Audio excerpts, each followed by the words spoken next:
time they got, so it works for them. But they're into it. They're really well organized, the leadership and action. So we are now live. Thank you, everybody, for coming to the Volunteer Firefighter Recruitment and Retention Task Force meeting. Today is December 9th. I appreciate everybody's attendance here in Albany and also in Syracuse. I'm just going to go down the roll call and make sure that we have a quorum for today's meeting. Alicia Tomko, I'm the chair of the task force. Jim Cable. State Fire Administrator here. Don Corkery. Present. John Farrell. Present. Thank you, representing FASNY, and Don Corkery representing Association of Fire Districts. David Ferrari. Here, Sunni. Thank you. Art Hunsinger. Yep, here. Thank you, representing the Senate Senate Minority. Brittany Kitterman. Here, stated. Thank you. Kevin Klein. Dale Lingenfelter. Here. Thank you, representing Association of Fire Chiefs. Jerry Knapp. Here. Thank you. Representing the governor. Lucy Labrolia Cuff. Here. Thank you, representing the governor as well. Mary Alice Mulgard. Here. Thank you, representing the governor. And Mark Mazzaroni. Here representing tax and finance. Thank you. And in Syracuse, Bill Stryker. Yes, I'm here. Thank you, representing the Fire Coordinators Association. And Felipe Hernandez. I'm here. Thank you, representing the governor. So we do have a quorum. Thank you for the opportunity to meet in person so that we can discuss the work of the task force. But first and foremost, I'd like to welcome our District Commissioner, Jackie Bray, to the meeting, and I wanted to give her an opportunity to say hello and talk to the task force. Thank you, Alicia. So I'm really glad to be here. I'm going to try to stay for as long as I can today. I don't know that I can stay for the full 2 hours, but many of you know me. Many of you have engaged with me. A year ago when I got here, I did not know a whole lot about the fire service. And it's been a year of a lot of education and a lot of patience. But everywhere I go, there is not a community I go to, save New York City, where people don't talk to me about what has to get done to help make sure that the fire service is sustainable and robust and successful for the next decade. In my first month, people would come up to me and say, you've got to care about recruitment and retention. And I would say, recruitment and retention of what? And very quickly, I learned recruitment and retention of volunteer firefighters. I believe strongly that the state has a responsibility to set the conditions under which our local fire districts, our local fire protection districts, our localities, our counties can be successful, our fire departments can be successful.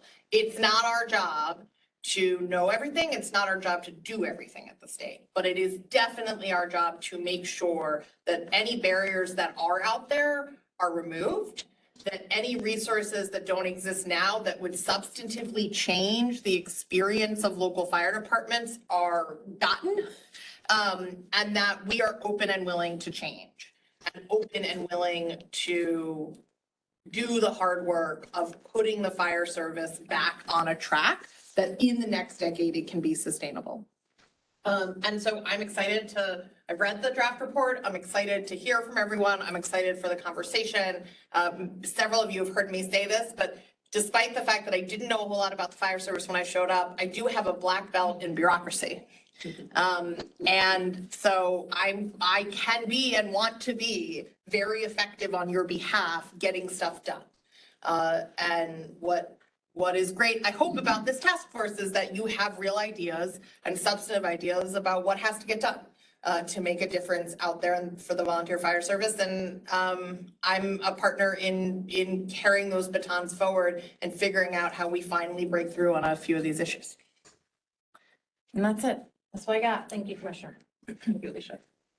So You what, pray for us every night. I don't pray every night. I remember you said you followed by. Oh, at Fallen Fires, I said I think every night about, I think every night, it's different than prayer, but I said I think every night about whether or not I've sort of done my job today. And that sometimes is as small as, have I loved my, my partner well? And of course, all of you, your jobs are, have you loved your community well, right? Have you shown up for your community? Yeah. Thank you. Well, applaud. It's all part of it. That's right. So the purpose of today's meeting, I'd like to go over the draft task force report together to make sure that we're representing the task force, the voices of the task force members, the voices of the organizations and entities you represent, as well as the fire service. So want to make sure that this report reflects what we've discussed, the work done by the task force members and the work done by the subcommittees, because there was a lot of work that was undertaken offline by subcommittees where the organizations that were represented and the interests and the needs of the fire service were brought to this task force for discussion and consideration, and ultimately to make recommendations in a report that's going to be transmitted to the governor and to the legislature by the end of the year. So this task force, our authority exists until the end of the year. The task force is expected to be completed and submitted by the end of the year.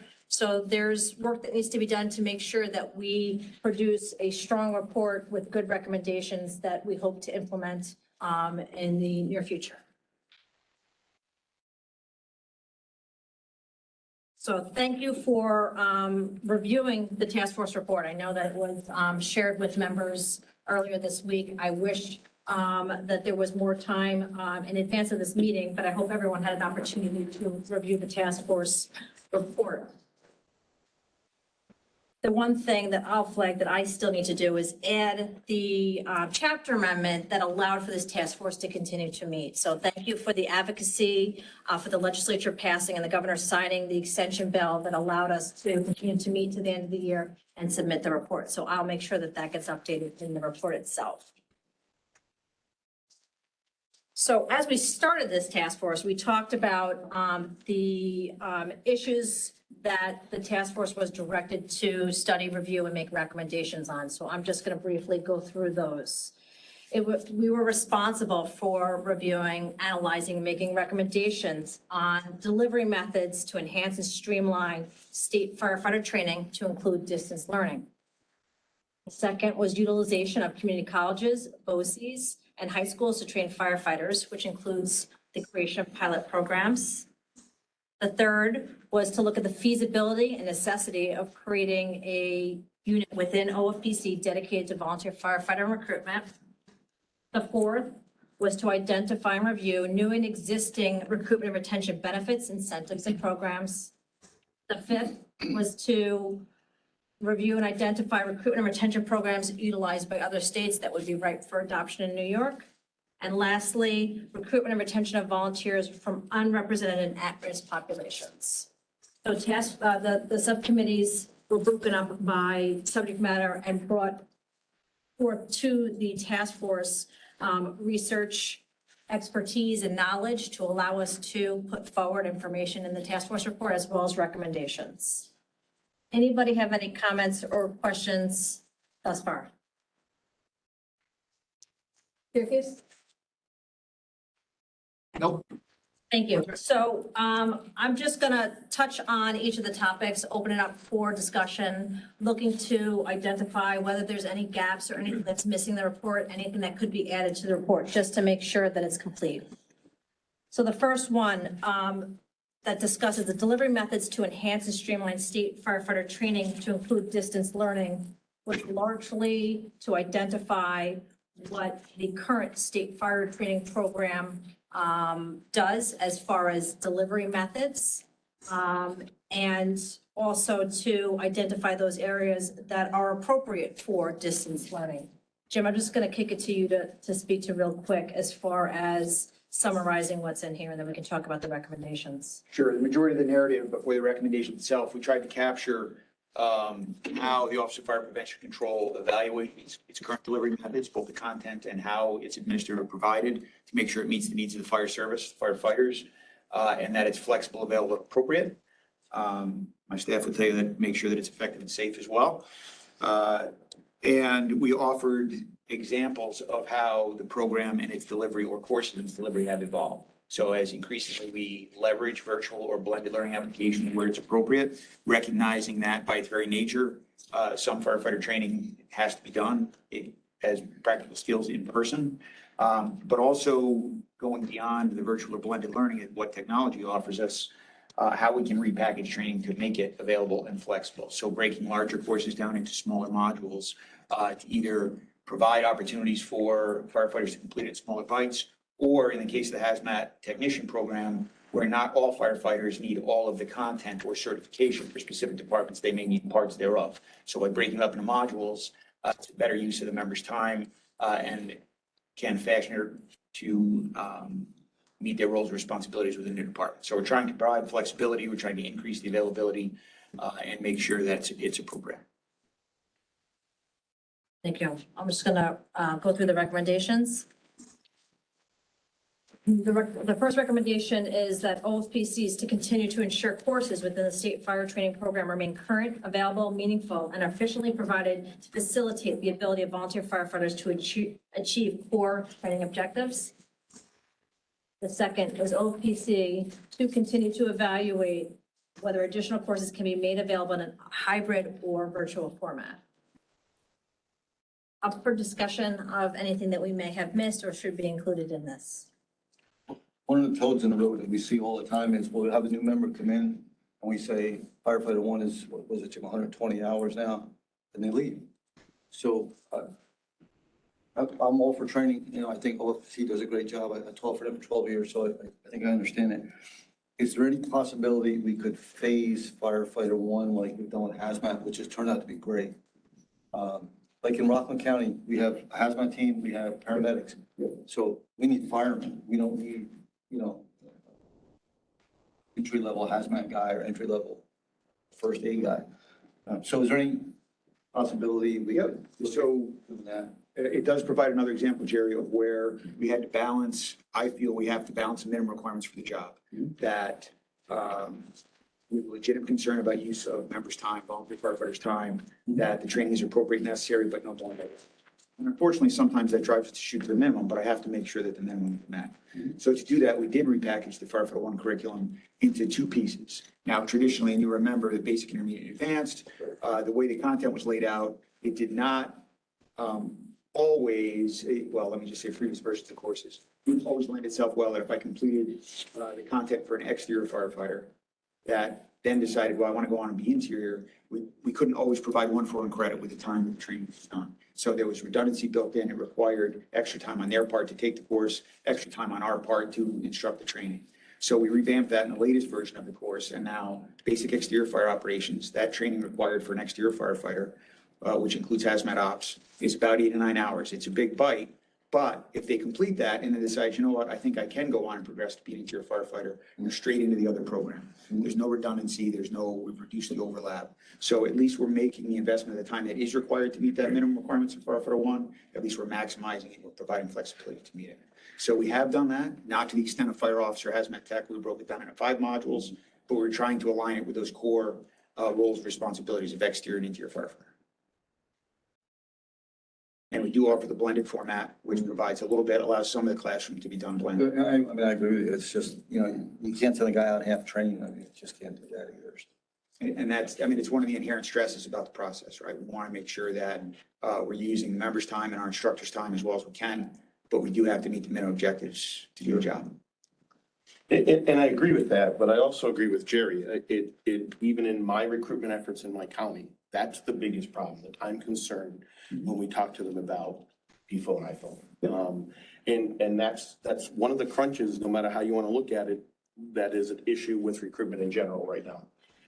I don't think you have to lower the standard, but how do we present this and what kind of programs do we offer to the individual departments to teach? Now, we did come up with a program that emulates PFO and IFO. It's basically what Firefighter One is, okay? We had it reviewed by Pesh, who was pretty impressed, and we broke it down into block systems. By the time most of my people go to BFO and IFO, it's actually a repeat. And that's okay for us, but we're dealing with a lot of those over longer times. So instead of me sending a guy for 3 months, 2 nights a week, sometimes on weekends, to BFO, IFO, it may take him 6 months in my place. And I'm okay with that because I'm giving him the same best practice standards that is expected from the state. It's just spreading it out over more time and it can handle it. And I guess, and I'm gonna go back to when I came into the fire service, and I'm not saying today should be anything like it was in the past, but we had essentials.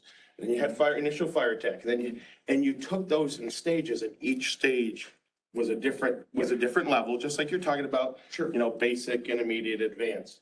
And people, time-wise, were able to handle that a little better.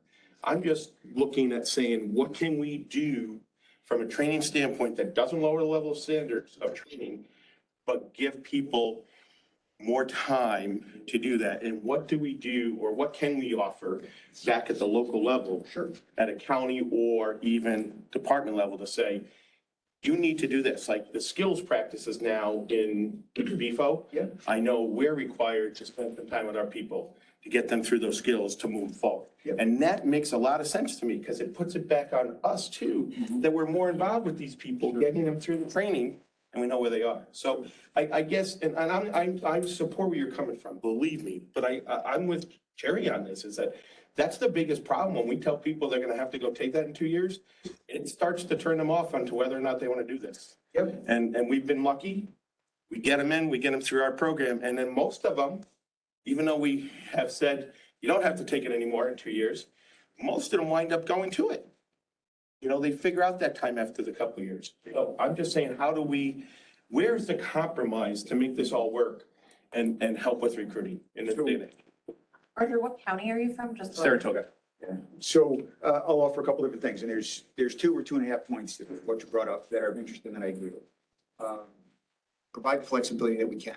While often they talk about the length of training being the obstacle or the concern, it's not so much the 128 or 129 hours necessarily, it's how we package it. So twice a week and every other Saturday is a significant fight. And those scheduling things are arbitrary, but it's not that they can't be changed. So OFPC, working in conjunction and by the county law with the county fire coordinators, we can look at increasing flexibility and spacing that course out, because it has to be achievable in the team. So that's something I'm open to. Also open to, and I think both in our formal courses and the flexibility that we're working to put in there are your mention of putting the BFO skills, the pre-course sign off at the fire department. Again, it's a way to increase flexibility, maximize the time while limiting the time that they do have to come to a formal course, because we're allowing hose rolls and other things to be done at the local level, are other examples. But we're also increasingly seeking ways to recognize equivalent training, both out of state and in state. And I think there is an opportunity to increase that mechanism. That when you had mentioned in a previous meeting, hey, we basically do a Firefighter 1 course in-house because it's more flexible and available to our members, and then they still go take the state course. I applaud you're doing it in-house. I'm concerned about requiring that they basically repeat redundancy training, because it magnifies the problem. Right now, I've taken 128 hours of Firefighter 1 and made it 200 plus hours. So when we can provide a mechanism that's reasonable to apply statewide, as a bureaucracy, unfortunately, as the commissioner mentioned, sometimes we are, I'm open to evaluation and recognition of that training. With the national cert exam and our ability to do that, I think increasingly we have a benchmark where fire departments can submit their curriculum or training program, say we're submitting for equivalency, and then we can provide the written and practical skills testing and national cert to get them there. So we don't have to do that redundancy. So I'm open to consider those things, and I think that's what the recommendation speaks to.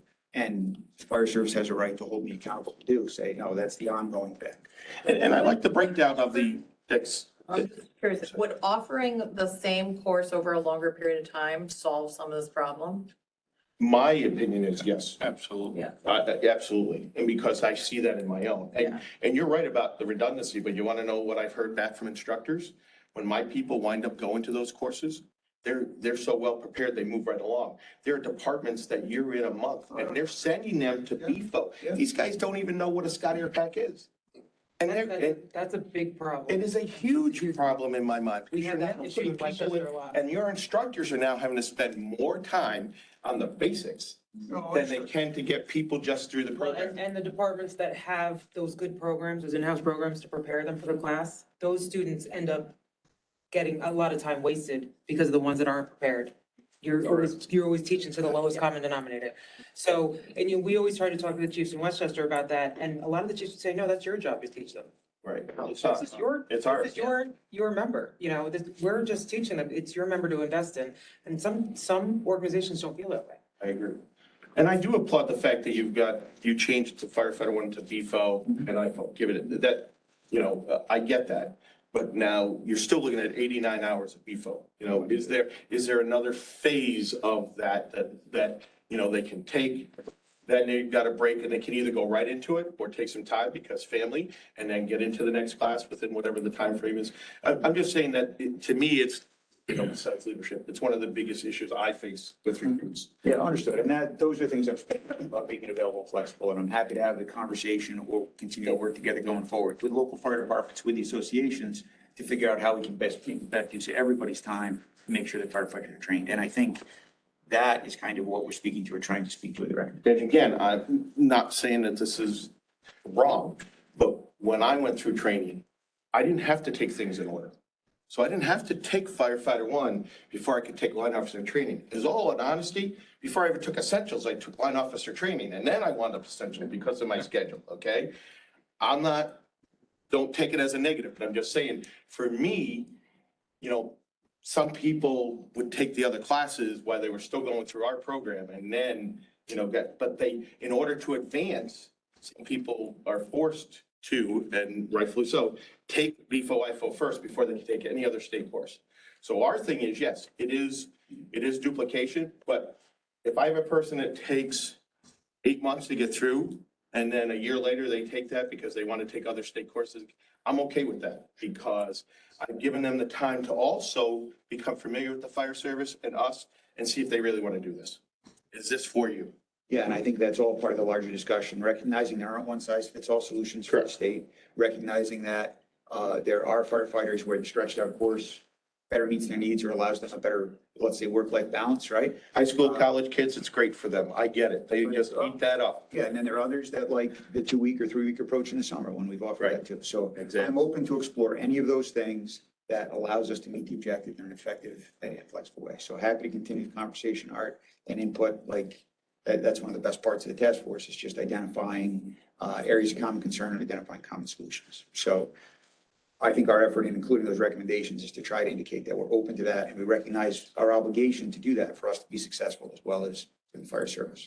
And that's one of my concerns is that, at the end of the year, this task force disappears. That doesn't benefit us. This is an ongoing thing. My phone's always on. Yeah, I mean, in 10 years, I've sat through so many different committees that they complete their stuff and then you never meet again to talk about those things. And then we pick it back up with a new group 2 years later who talk about the same things you talked about 2 years ago and then try to go forward. So I think as much as this task force was a limited thing, this task force probably needs to be extended, after this, in my opinion, because I think it is an ongoing discussion. I think we need to continue to have these discussions and evaluate, what we can do and give you feedback, but get feedback from you also so that we figure out how do we take some of this and get it into the local departments? Because I think local departments are responsible for some of the skill stuff. And but I don't think they understand or know how to tap that resource either, some of the ones I've talked to. So that's why I'm saying I think it's a continuing effort, and you're right. No, understood. I think those communication pathways are there. I know as firefighters that were getting in the door today don't have the time like we did. They don't. Back in the 70s, where we devoted 3-4 nights a week, right? They're busy and they hear that number of. We didn't have lives back then. No. We're here. But anyway, Do now? but that is a concern, and then they get turned off. I think some of the resistance I think what you're doing is great, Mark. In my firehouse, most of our officers can't do training. Not their fault. Tactically, they know what to do. They've not been trained to be a training officer. So what comes out of their mouth? Oh, that's all overseas job. That's somebody else's job. And Lucy, like you said, no, it's the firehouse's job. When I joined, we did in-house drills were effective. Now, I don't, they rely too much, I think, on OFPC and the local training centers, at least in Westchester. They call me, be like, why don't you have a class for this? Why don't you have a class for that? I'm like, it's your equipment, it's your stuff. You should be doing that in-house. And that piece of the fire training in general has been lost. The in-house fire training has been lost, and it's too reliant on the OFPC classes. Leadership, we haven't taught those guys how to lead. But the principles of instruction class is meant for the volunteer to learn to teach how to teach, right? And you should be promoting that class for your officers to take that class to teach them how to teach. But not everybody's an effective, instructor either. You have to have the right personality, but they don't necessarily always have to be officers, right? Your senior men, your people, men and women in departments that maybe good firefighters just didn't want to be officers. You tap into them. And maybe their professions are school teachers and stuff like that already, so you don't always want to, everybody always relies on the officers to do everything. You gotta tap the whole department and the whole membership, because there's talent there elsewhere. But tap on people, and I think this is another area that will help that, is that you have people in counties that are willing to go and help teach. If you are lucky to become a state fire instructor, then you're teaching on that level. But there's individuals who qualify as state fire instructors who can't teach any longer in that level, but have a wealth of knowledge. Sure. And maybe there's some way to generate that list out to people to say, hey, maybe you don't have people with the talent, but here are individuals who could come and teach, these basics, or help you teach these basics. And let's be honest, there's companies out there right now making money. I know 4 departments in my county who are paying people to come in and teach their people because they don't have instructors who are good enough to do it. And that's okay, but some departments can't afford to do that. Edinburgh doesn't have the money to be spending to bring in a paid instructor. But maybe if they had a list of, the fire coordinator shared a list of people who could teach, who are qualified by the state, to say they teach principles, instructions, all that, then maybe, that would help them as well. I mean, have you tapped into any of your training centers too, to we did a course, and it was really through the MTO committee for the career department, and something that could work for the volunteers, is your top 10 drills, you could do in-service drills in the fire department, and do a class on how to teach these skills. So bring in those people you identify in your fire departments, ask the county training center or wherever train the trainer on, and do a series of a train the trainer on how to teach a quick force entry drill, how to teach a quick, ground ladder skill. So these are training sessions that you can do in the firehouse for ongoing, training for drills, and maybe that will make them more effective if you kind of give them a canned program. So, I think some of what you're speaking to, the NFPA committee on NFPA 1021 for fire officer recognized the importance of an officer being an instructor by requiring instructor 1 within that certification. And we recognized that while previously our instructor content was pretty much limited to the academy with the exception of principles of instruction or entry-level courses. So we pushed the instructor 1, but it's now available at the local level. Fire officer 2 is now available regionally. So we're trying to increase the availability of that training art so fire departments can develop an instructor capability. But I would encourage departments to share resources, right? We are stronger together. We don't hesitate to call mutual aid for a fire, but that same mechanism is there for training as well. So to fully support maximizing the instructor, the training, the experience resources that are out there to benefit her, and anything we can do to advance that. One of the things you could do is group your departments together. We just had John Salka and Rick Lasky, 2 of the premier fire instructors, do leadership for our officers for 6 departments, $12,000, $2,000 each. You can't get that training. You usually got to go to FDIC to get it. So if you group them together like that, and going back to the fire academy thing, our fire academies, the Suffolk County Academy, sent out a list of things that our people need to know before they come. And as you said, it ties up the instructors with basic stuff. Yeah. And God help you if you send somebody out there that doesn't even know what an air pack is. That can't happen. Add roll hose, as you said. Those are some basic skills that is a checklist for us that we have to go through before we send them out there. I just wanted to kick it to Syracuse to see if there were any comments before I attempt to sum up what was discussed in a recommendation. I believe, Ms. Bill Stricker, Coordinator Association, I believe we're on the right track, trying to build in diversification on how it's getting delivered and also looking at that step-by-step process. It did seem to work in the past. It comes with some challenges, but I believe to get that product out to the volunteers. And then I come from a rural community, so there's even more challenges in that matter as well. So there's a lot of moving parts here that have to be looked at to make it right. For me, Felipe Hernandez, I will agree with some of the comments that were made. It's important to maximize people's time. So, definitely we have to look into other ways how we could deliver instructions that is feasible for everyone. But similar to what the fire minister was saying, so, but we still have to keep, those standards in mind as well. I only say that because at the end of the day, a fire doesn't know if you're a volunteer or career, right? So we just got to keep that in mind that at the end of the day, when they walk into that structure fire, it's our duty to make sure that they are properly trained. But I definitely believe there is space to work with everyone to ensure that we can make some changes to the training to make it more feasible for our volunteer members. Thank you. So just to step back for a second, that as we add, amend, or change the recommendations and the substance in the report, we will share the document with you for feedback. With the impending holidays, we may not have an opportunity to meet again.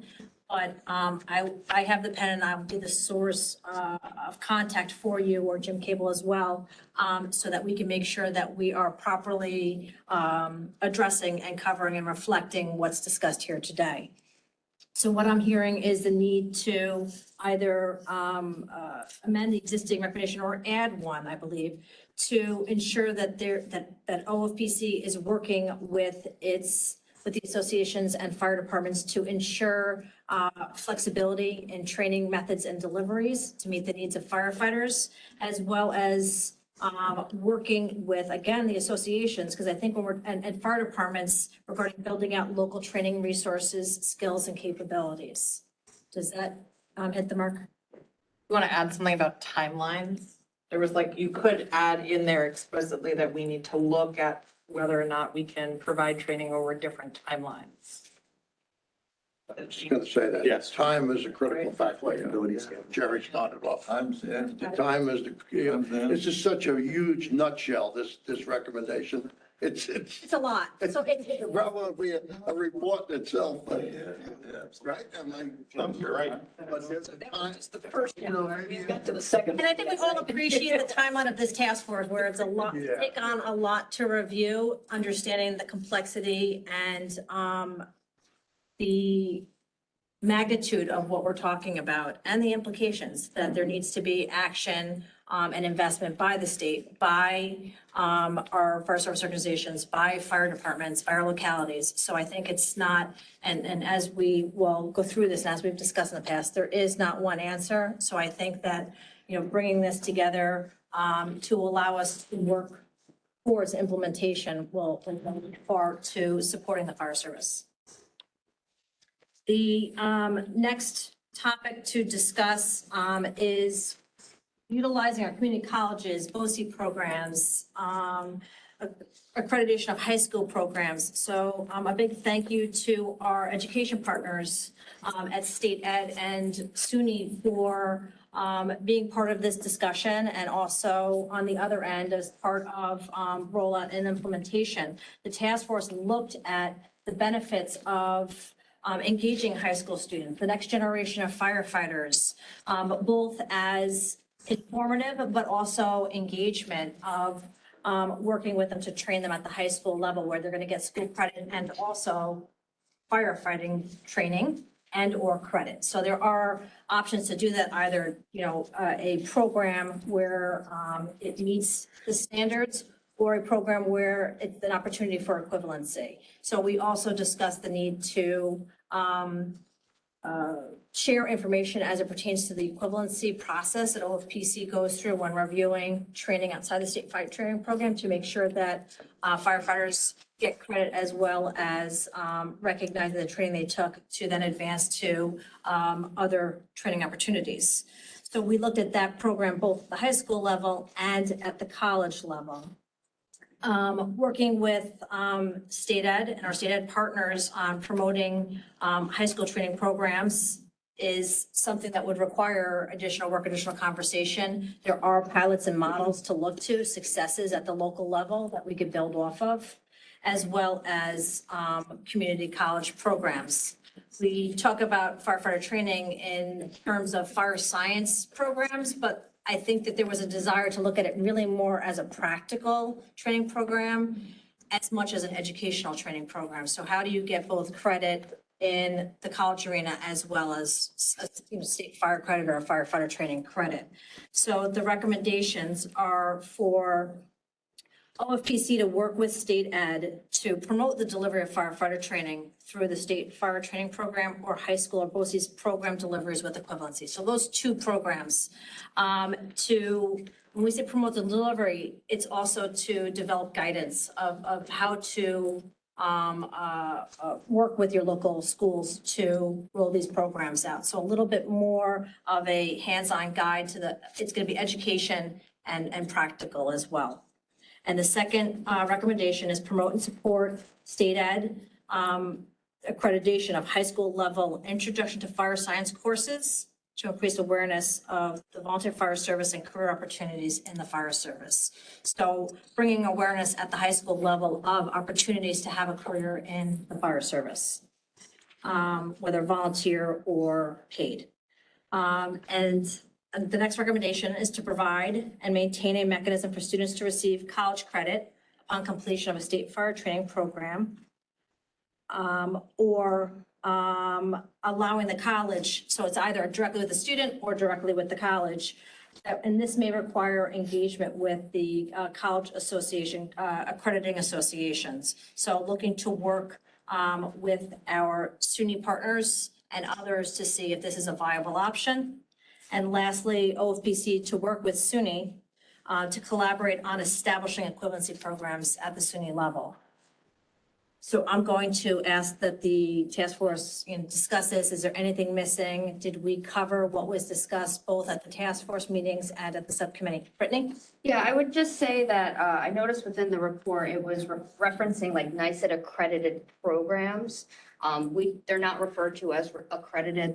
They don't have a designation as accredited, but they are known as NICET approved CTE programs, career technical education programs. I just wouldn't want somebody getting confused with the terminology of accredited.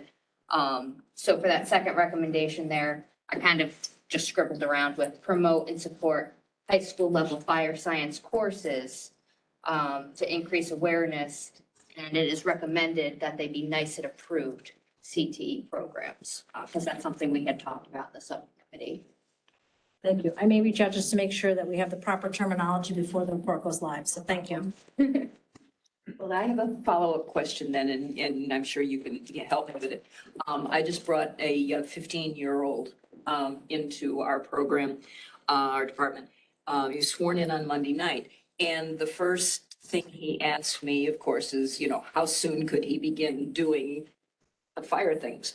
And I explained to him what our timeline was, observation and then hands-on training. And then after he's 16, then other things fall into place. But he's homeschooled. Right?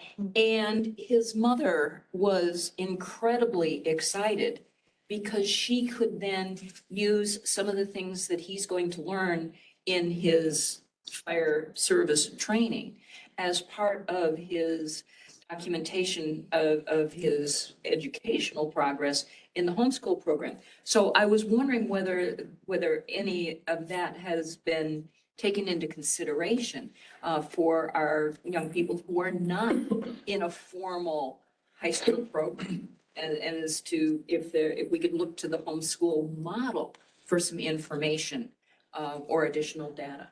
So. Yeah, I can't speak to homeschool specifically because I've not worked with homeschool type programs, but I can tell you through the career and technical education programs, let's say that a local high school or a local BOCES offers a fire science program and it follows the BFO curriculum, hits all the BFO JPRs.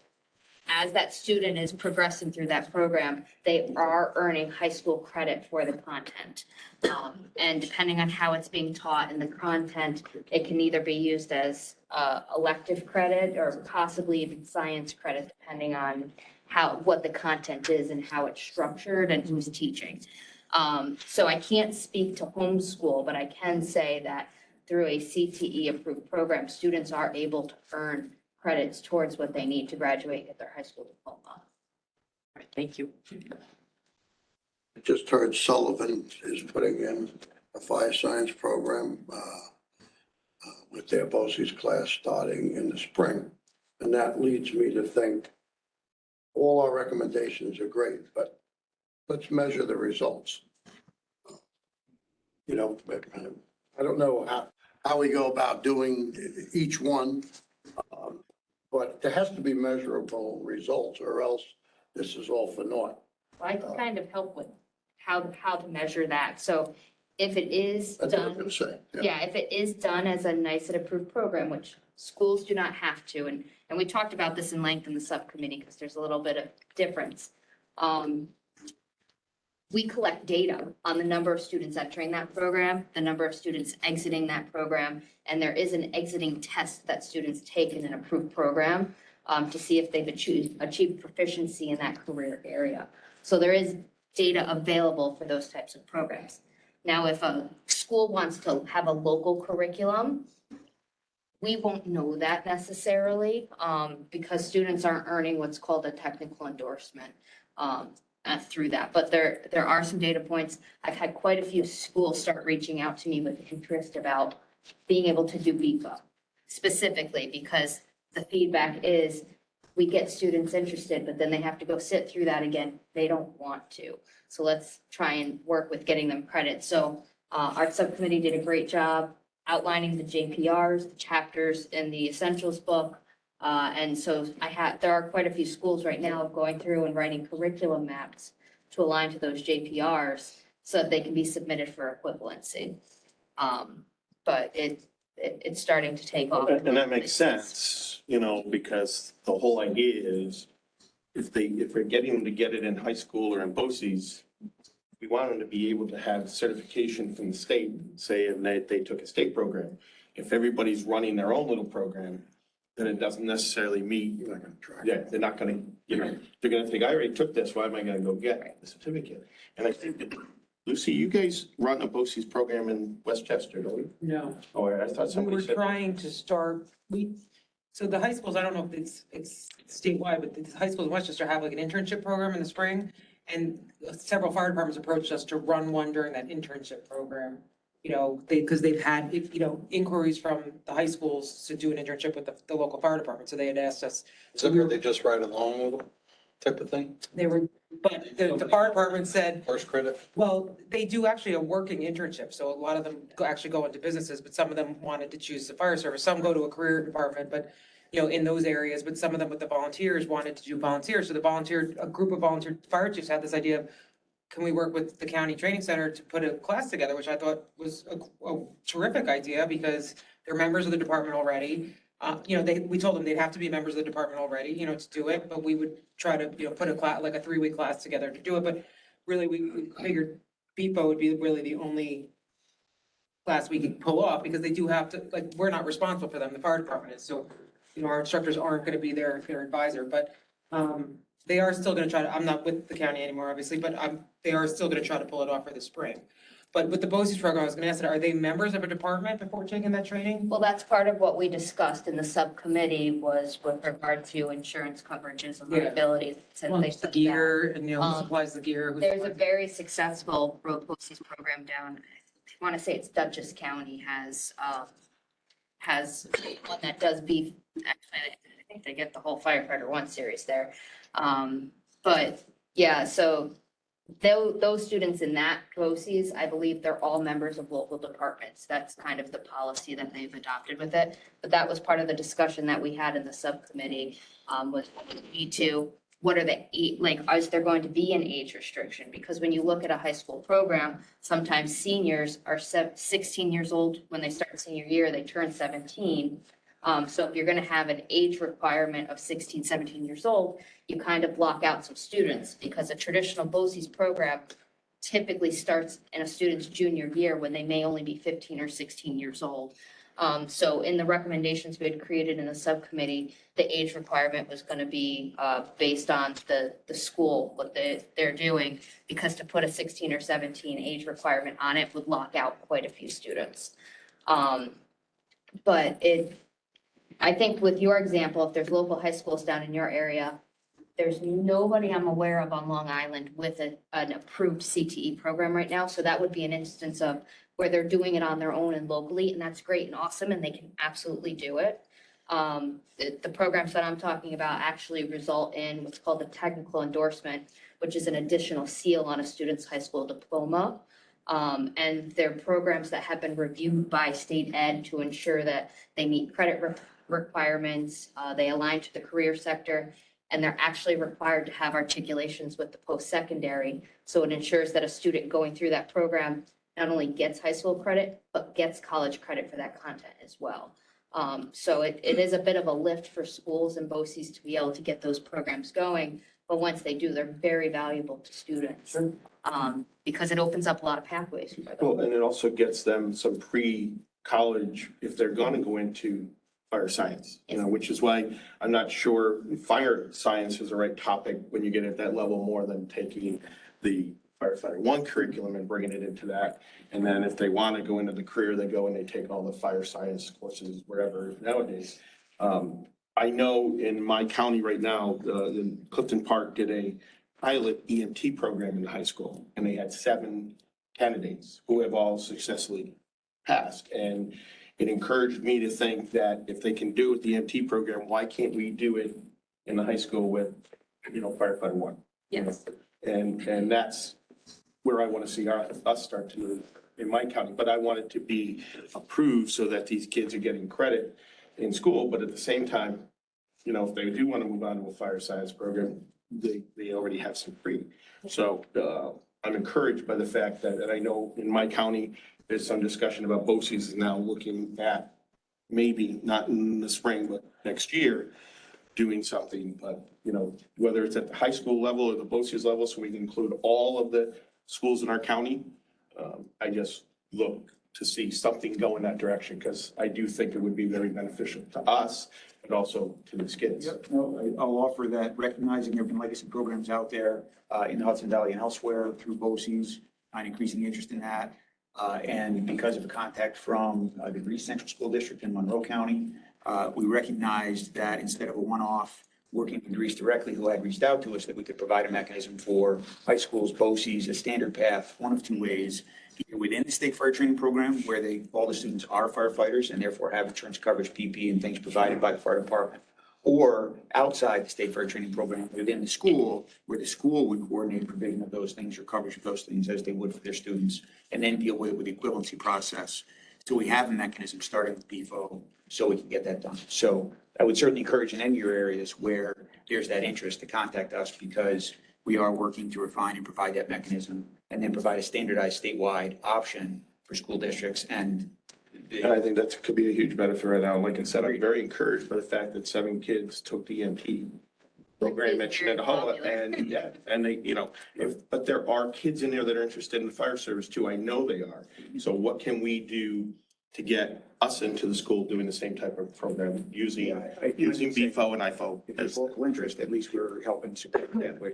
I actually have schools that have reached out because typically students that are in EMT or firefighting want to do both. Right. So I have worked with some schools to structure it where maybe junior year they do the fire program and senior year they do the EMT, because there's that age requirement with the EMT test. They lowered it down, To but 17. To 17 now. 17, but you need to be a senior in high school before you're 17 for most students.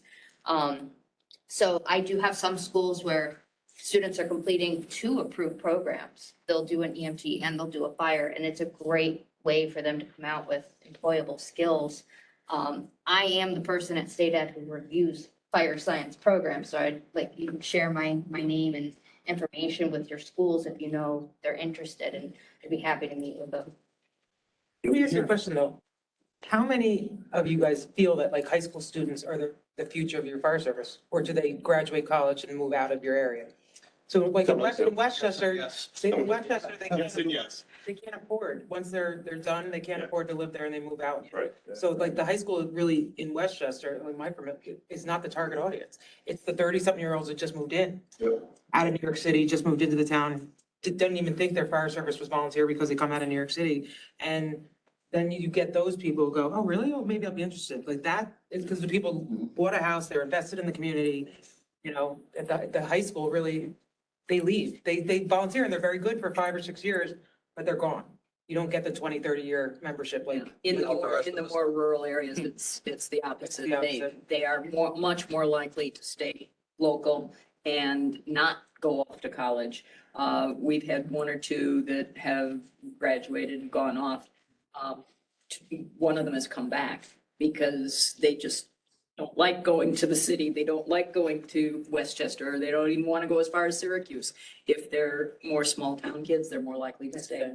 And it would take some longitudinal study, but if you can train them in high school now, maybe they stay locally for 5 years and then they go out, they start their career, start their lives, but then they move to an area like yours. They've already got the training to start up in If it. somebody else benefits from it, and that's not a bad thing. From a statewide perspective, yes. And there are volunteer fire departments in New York City. There's 5. I know. I actually, they train at our facility, actually, because they're not allowed. They're not allowed to train in New York City. So a lot of them train with us. What? There are? Yeah, 5 volunteer companies in New York What, City. what do they do? So many are in, there used to be one in the Bronx, but in Queens, so the communities typically often. Edgewater Park. Edward Park, yeah.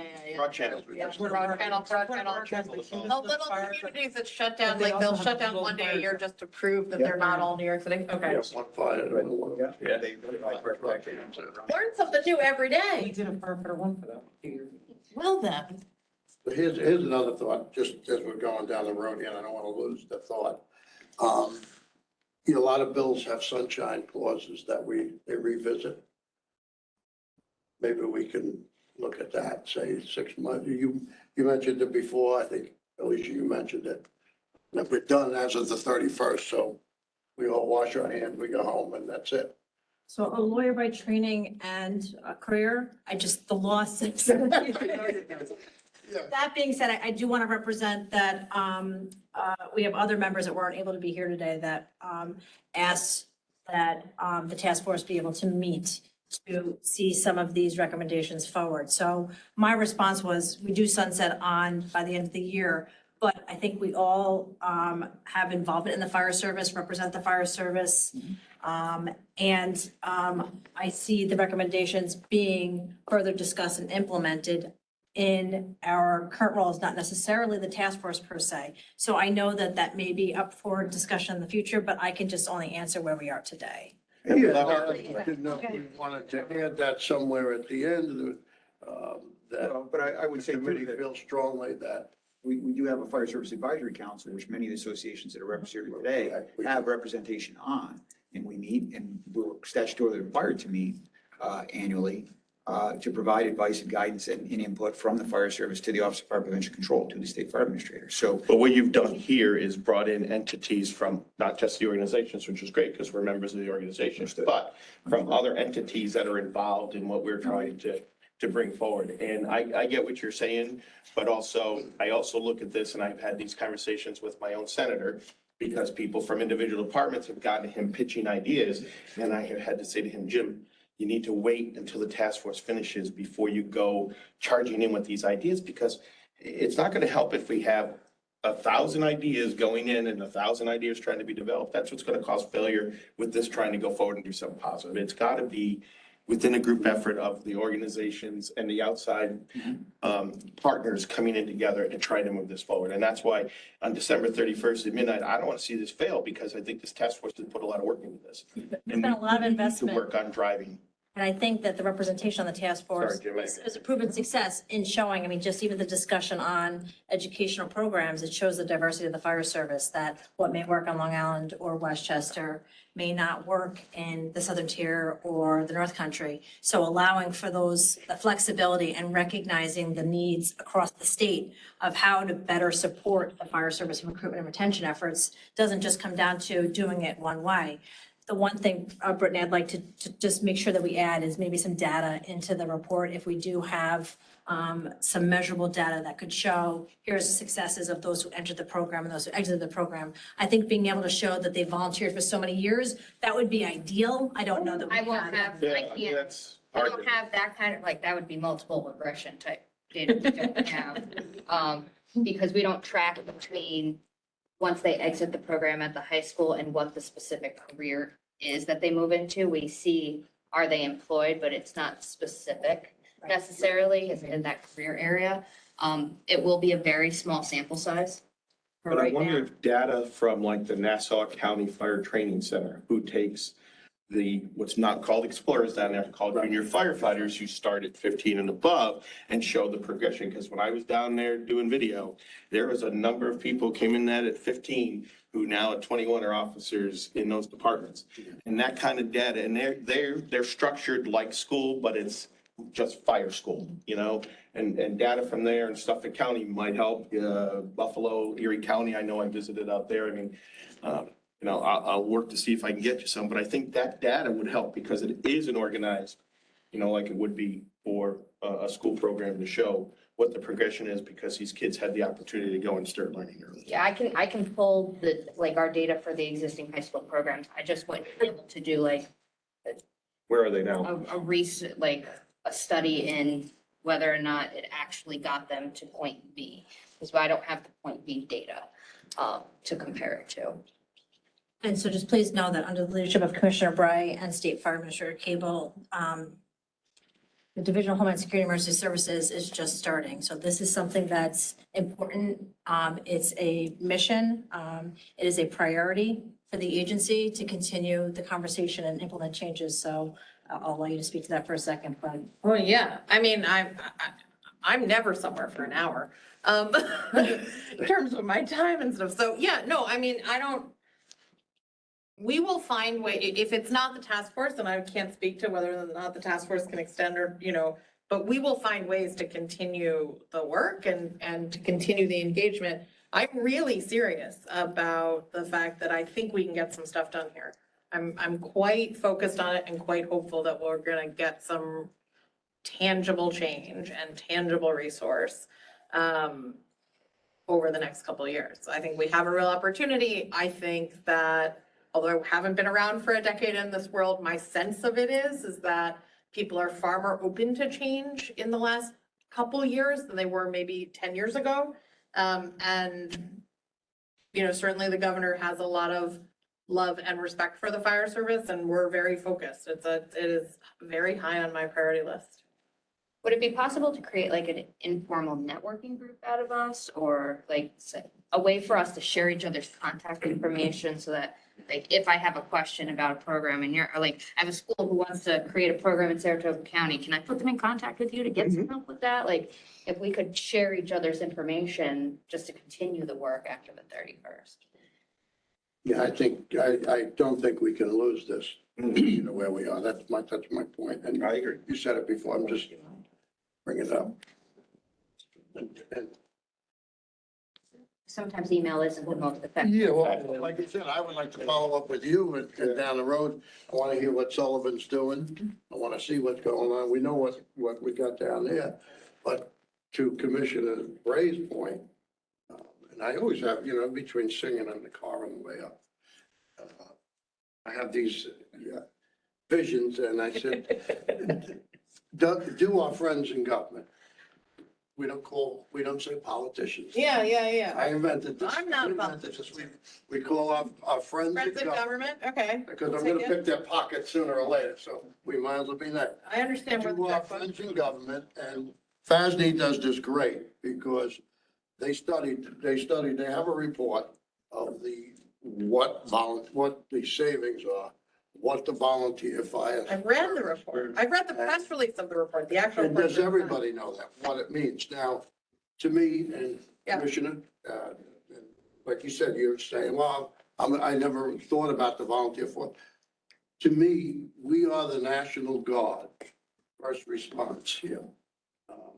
I'm not taking anything about the military. Yeah, But for any major incident in Yeah. this state, yeah.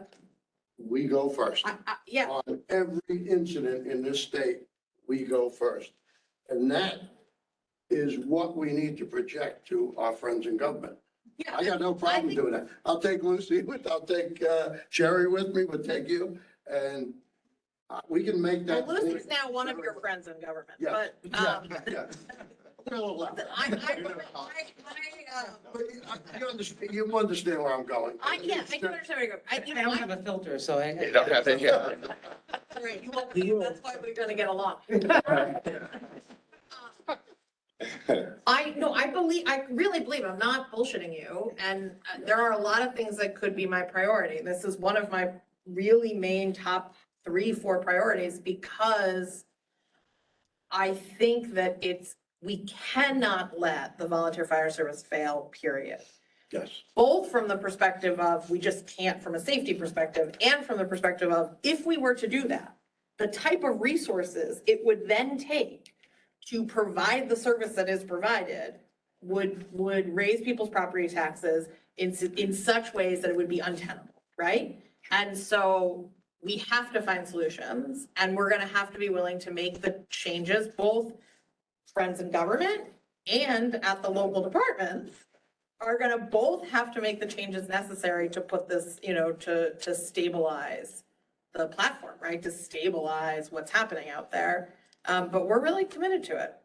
We know we made that point, and I know I've talked about coming up with some kind of training scenario like the National Guard does. 1 week of the year, you go up to Fort Drum, we all see them on the thruway, right? They take their equipment, they take everything up there. And in this case, we'd be going to the Montauk Falls Academy, and you get that week of training that would encompass as much as that you can put into the box. When we really look at that, as this super big picture, that's exactly where I'm going with the commission. And I don't know, we talk about leadership. Well, here's our leaders right here. John and I just went, I'm going to be president. He just went out. We're looking behind us. We don't see this kind of action coming up behind us. So we need to make this stick right now. I think we have the governor to do it. And that's a great part because she's very interested in what we have to say. So That's right. I think I'm forgetting your name, but tax and finance. This is my first meeting and Welcome. I just read the draft. Show me the money. This week. We'll get to that. how's that? Put that down as a recommendation. You said something that was my first thought when I read the draft report is that, if there was a way for us to quantify, even if it's a rough estimate, what's the value to taxpayers in New York State of the contributions that they make by volunteering and saving for paying for departments? I mean, I worked for the Division of Budget for 2 decades, and that's one of the first things that you ever do to frame something like this, right? But I think that'd be a powerful add if there was a way we could try to quantify how much do we save taxpayers every year through a volunteer program? There's a 2016 FASNY study Yes, there that is. puts the salary, if you were to flip everyone that's a volunteer firefighter to a career, which is actually not how this would play out if we lost volunteer fire service, but if you were to do that, it's about 3.8, 3.9 billion annually in the FASNY study.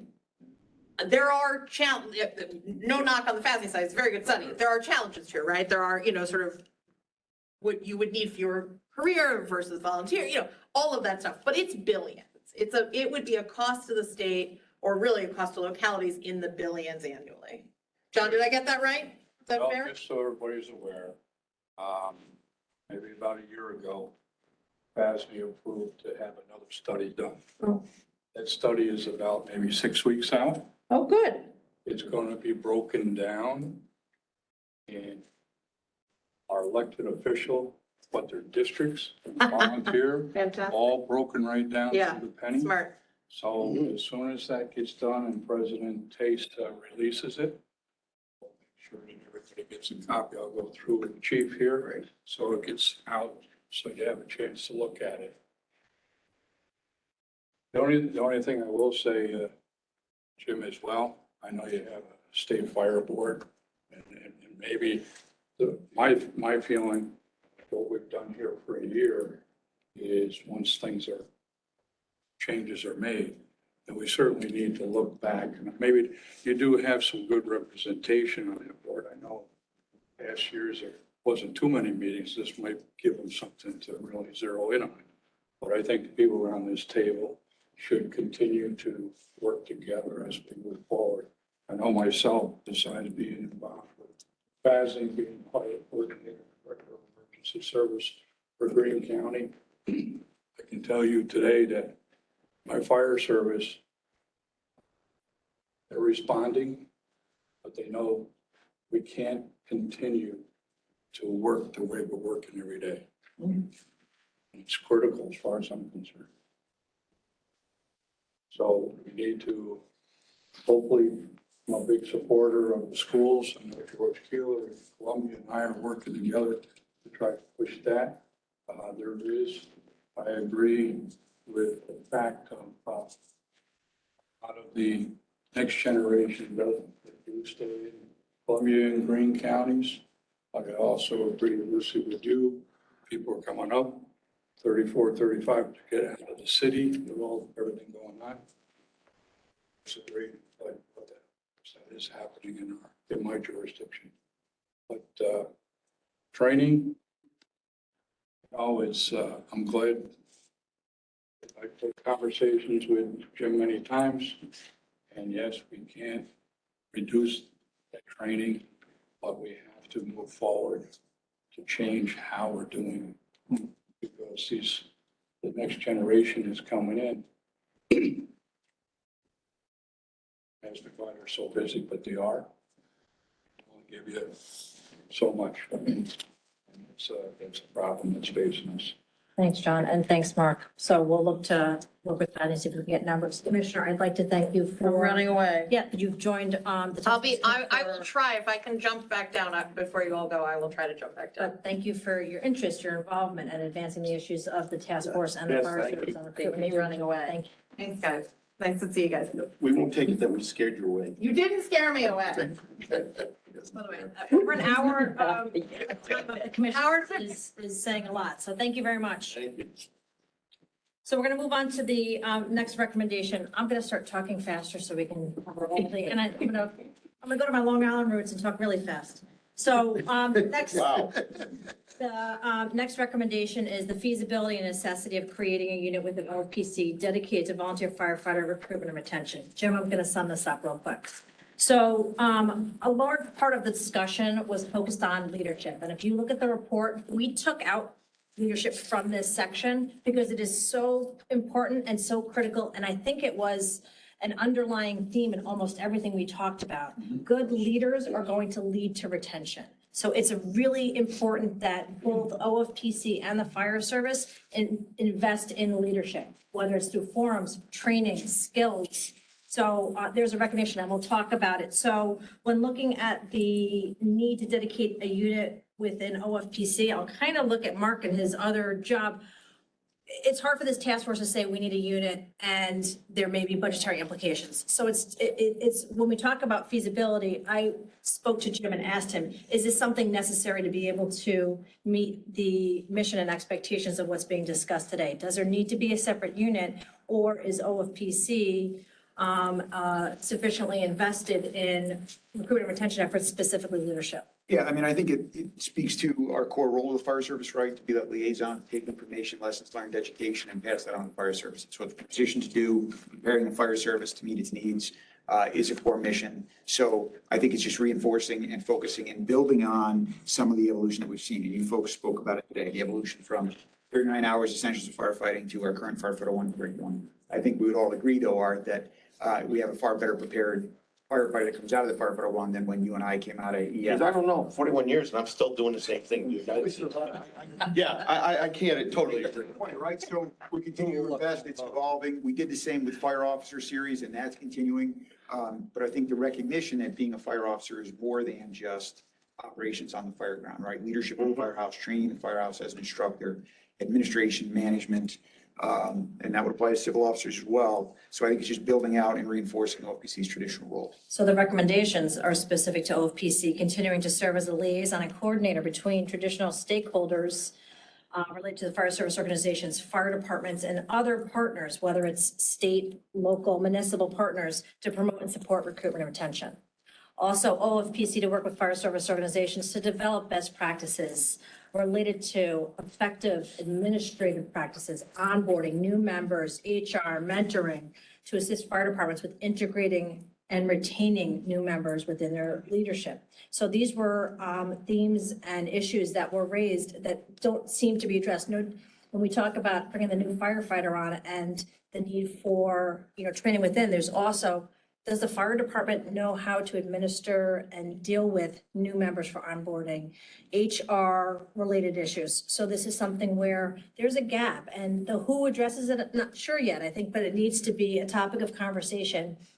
And if OFPC can lead the conversation to say that there needs to be some guidance documents going back to the fire service guides, is that?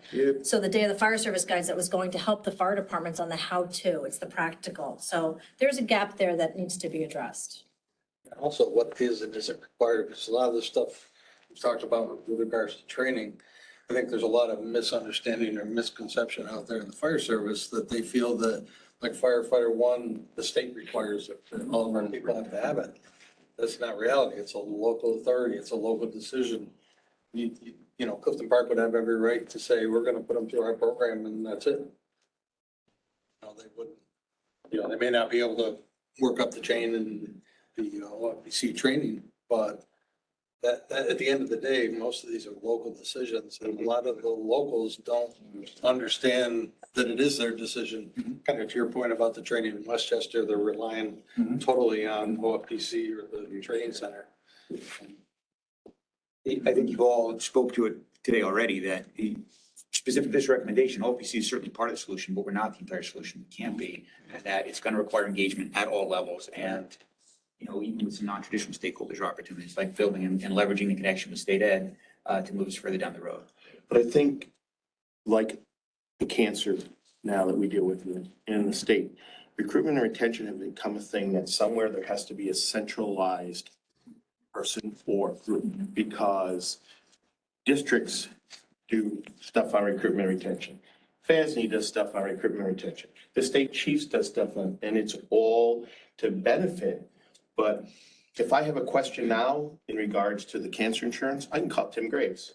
He's kind of your expert, you know, and I'm not sure there's an expert in recruitment and retention, but where do we go with this? And whether it's a paid position to the budget, where we get somebody, you know, myself and Chief Harrigan from Gates Fire went out and taught for 3 years for the state chiefs. And one of the things we did, he does a 3-hour presentation on HR.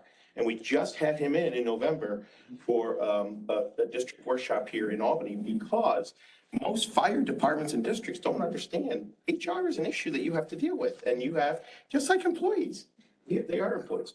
So again, somewhere it's how do we unify, and it's not a negative towards any of the organizations on the state level, okay? Because I've been involved with every one of it. How do we unify this? And is it in a paid position through FPC? Is it some type of committee underseen? But so I think the recommendation's good, but I still think that's something that needs to be looked at better. And we can talk about that. And I think it builds off what Brittany said about having points of contact to say that for this program, and I think that, and I don't want to speak for OPC, but having a point of contact would make sense, that OPC may not be the answer, but knowing that there may be, whether it's state chiefs or districts that has training that would be specific to what the need is, or addressing the need, rather than duplicating the efforts, working together and coordinating. So That's what I was just gonna say. We just got together, the district, the capacity, and the leadership program, that's the model right now. We're gonna be the model. It's gonna be presented to everybody. So, you know, maybe through them and we get the contact and all that. And I think through recognizing what's currently available, and then are there gaps that need to be addressed? So there's definitely Yeah. coordination that's needed. I think that there are advances being made, but it's just making sure that we're better supporting those areas of need. And Jim's correct. You don't, I'm sorry. Recruiting and retention, I think, are the wrong words. I mean, I know. they're, so when I first saw this, you know, I'm gonna go, OFPC is gonna recruit people, and why? They're gonna come to my firehouse, they're gonna get ticked off, and they're gonna leave. I go, what a waste of money, right? So that really annoyed me. So I thought about, I worked at West Point for 33 years, 10 months and 8 days. We had. Jump to the leadership section. So I think it's a leadership development branch instead of recruiting and retention. And at West Point, you know, we have all the different curriculums and divisions and departments. We actually had a leadership development branch. So although this cadet is going to come out as the lowest level officer in the U.S. Army, he spent time in the leadership development branch along with all this. So in our case, the tactical stuff, Jim's group does, I think, an outstanding job. I think it needs to be more, and no disrespect to more than a conversation, it needs to be a mission assigned to OFPC to be that pivot man, to be that central source like you talked about, and who do I call when? And I just think it's that important. I didn't mean to jump ahead. No, so I'm going to jump to the recommendations under leadership. So OFPC to establish a leadership best practice prescribing competencies and education needed by fire department leaders and officers to effectively perform job functions, strengthen member satisfaction, engagement, and retention. I think this is develop. Now, whether who, develop a leadership forum for aspiring current line and civil officers, organize regional leadership training opportunities with presenters from local experts, business leaders, military, fire, police leadership, associations, and other resources inside and outside the fire service. And the discussion was quarterly delivery of this training program regionally, looking at the first line, looking at the FLIPS program as kind of a baseline to serve as a potential model.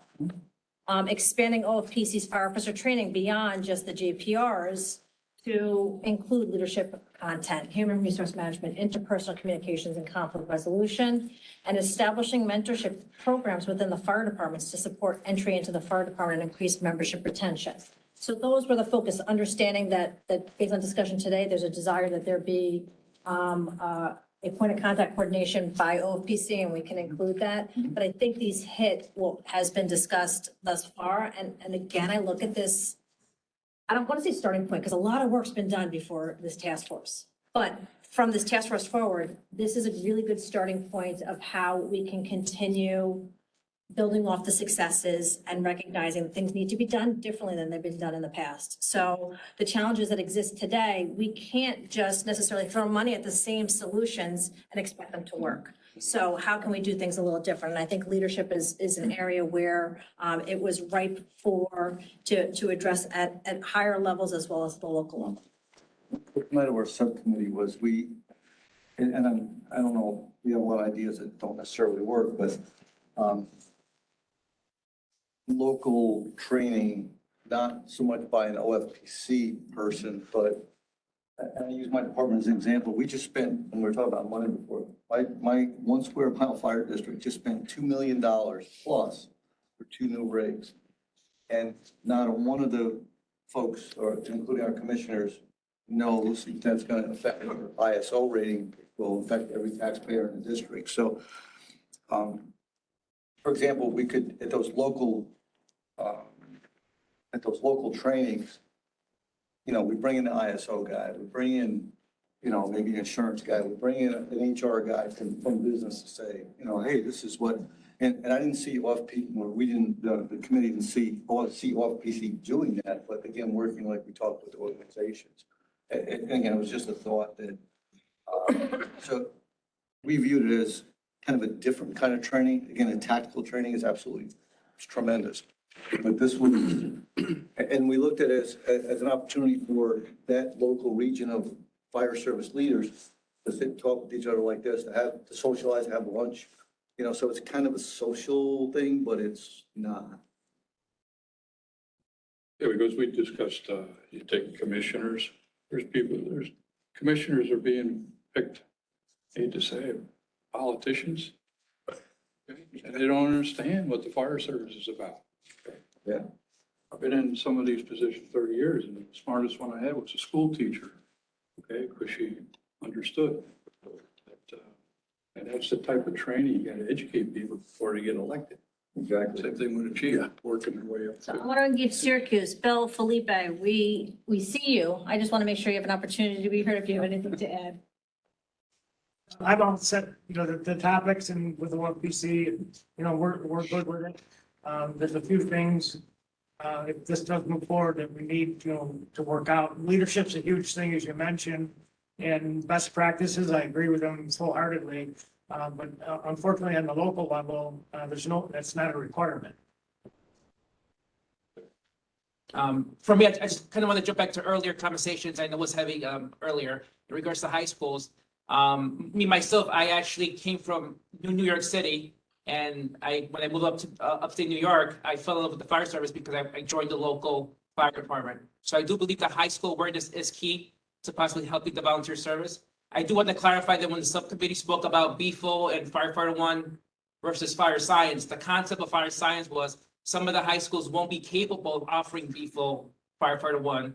So with that, they could at least offer those fire science classes to still increase the awareness level of individuals. So I think that's key to make sure that we're pushing both those levels of training in high school. And lastly, just food for thought, I'm just gonna throw this out there. And I believe Lucy, it was you that was mentioning, people leaving in 5 years versus the, lifetime. Current data today shows that, the average people at work only stay at their jobs for 5 years, right? So, I guess what I'm saying is, what do we as the committee consider a success in regards to retention, right? And also, what makes the fire department successful to measure themselves if they have the adequate amount of people? Just food for thought. I don't think we've ever had those type of discussions, but I think at some point we need some type of measurement to at least, give us credit if we are doing some good.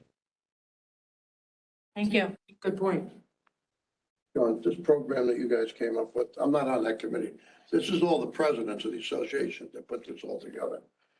Was it your plan to bring that out? And I know you weren't planning on traveling all over the state with it. Who was going to deliver this? We were going to present it to the state? We were going to present it to the state. Okay. Well, there we are. We even have that. Yeah. That's already in the works, which is a beautiful thing. That's great. How will the local fire departments learn of the work of this task force and the subsequent recommendations and outcomes? Like, how is that information going to be communicated so we can build that partnership? Well, hopefully each of the state organizations taking it back. Jurisdictions like myself, I go back, hopefully VASNY goes to their directors, and then as they get out in the field, on the other side being a fire coordinator, the fire advisory board, to let those 27 fire companies be aware. So So I'm going to look to Bill Strecker as well. So the county fire coordinators are really critical as far as, information and communication to the fire departments. So to go up, through the coordinator and also down through the coordinator. So they're the source of contact within the county with all the fire departments within as far as communicating. I think that OFPC can assist with information bulletins and work as, with partners as far as communicating things out. But the role of the coordinator is really critical in communicating with the fire service. So everything we do here is going to the coordinators so that they can trickle down. So Bill Strecker is the Association of Fire Coordinators representative on the task force. That's correct. And you're 100% correct, Alicia. We've got the connections with the fire service, the men and women boots on the ground. And across the state, the coordinators work very closely with the leadership of the different fire departments in their county. And it's a good relationship, and they get looked up to and they're respected within their counties. So.